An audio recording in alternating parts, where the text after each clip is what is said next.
دژی نەبوونی خزمەتگوزاریە سەرەتایەکان لە شاری کەرکووک و لە دوو گەڕەکی جیاوازی کوردی خۆپیشاندان و ناڕەزایی بەڕێوەچوو.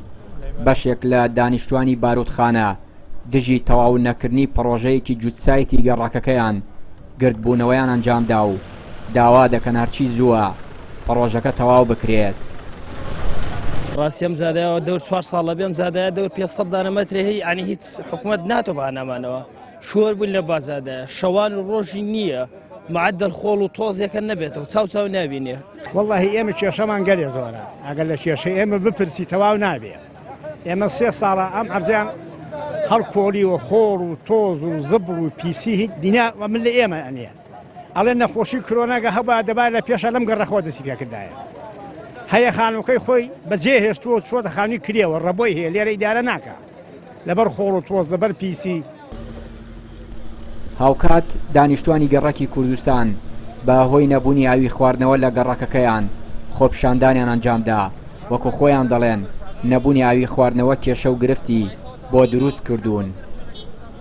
ئێمە کێشەمان زۆرە لە فەیلق و لە گەڕێکی کوردستانە کێشەمان زۆرە بەڵام ئەوە ئەم هاوینە ئاوەکەش هاتدەبانێەوە خزمەتگوزاری 16 ئۆکتۆبەر 2017 زۆر کێشەمان بۆ دروست بوو بەڵام ئەوە لە 2017 هەتا ئێستاکە ئاو زۆر ئاوەکە خراپ بووە.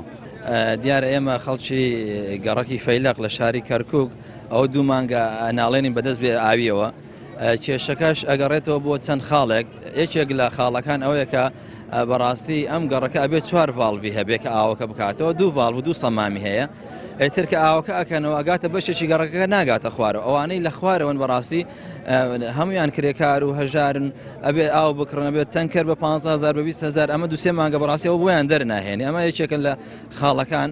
خاڵی دووەم ئەڵێن کە ئێمە سەردانی ئەمە ئەو مەجاری و ئاوڕۆی کەرکووکمان کردو سەردانی شارەوانیمان کردو ئەڵێن ئەو مزەخانەی کە لەوێ ئاوی فەیلق دەخەکە و ئەینێرێ بۆ ئەو گەڕەکە هەندێک لە مزەخەکان عاتڵ بوونە ئەڵێن پارەمان بۆ سەرف کردووە بەڵام ساڵ ناچێتە بواری جێبەجێکردنەوە بۆیە من بەڕاستی من خۆم نێزگم لە سەمامەکەەوە ئاوم هەیە بەڵام وەکو هەڵوێستێک بۆ خەڵکی گەڕەکەکە کە تەئیدیانەکەین بەڕاستی خەڵک ئەناڵێنە بەبێ ئاوی.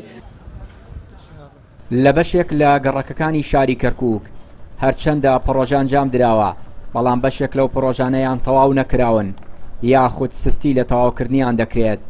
ئەمەش دانیشتوانی ئەو گەڕەکانەی نیگەران کردو و پیان وایە جیاوازی لە نێوان گەڕەکەکان و پڕۆژە خزمەتگوزاریەکاندا دەکرێت.